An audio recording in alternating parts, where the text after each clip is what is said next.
இவன் வந்து சிதம்பரத்துல இருந்து வந்து செம்பியன். இவனுக்கு வந்து நாங்க வந்து ஃபோர்ஸ் ஃபீடிங் வெளியா சாப்பாடு கொடுக்கலான்னு பார்த்தா அந்த சாப்பாடு உள்ள போக மாட்டாங்க. நிறைய ப்ரொசீஜர் இருக்கு. நாங்க வந்து இவனுக்கு எப்படி கொடுக்கணும்னு பார்த்தா இந்த மாதிரி குழைச்சி லிக்விடா டாக்டர் வந்து அப்படி சொல்லிருக்காங்க.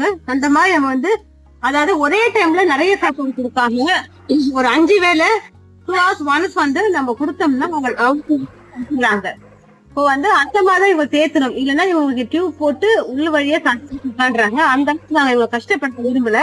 ஏன்னா இவங்களே வந்து இந்த மாதிரி நக்கி சாப்பிட ஆரம்பிக்கிறாங்க. அதாவது ஒரு நாளைக்கு ஒரு 5 வாட்டி இவங்க சாப்பிடணும். அப்பதான் இவங்க வந்து நல்லா நார்மல் வருவாங்க.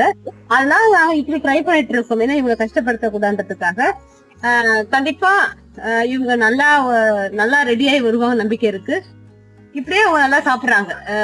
கொஞ்சம் சாப்பிட்டு முடிச்சிடுறாங்க.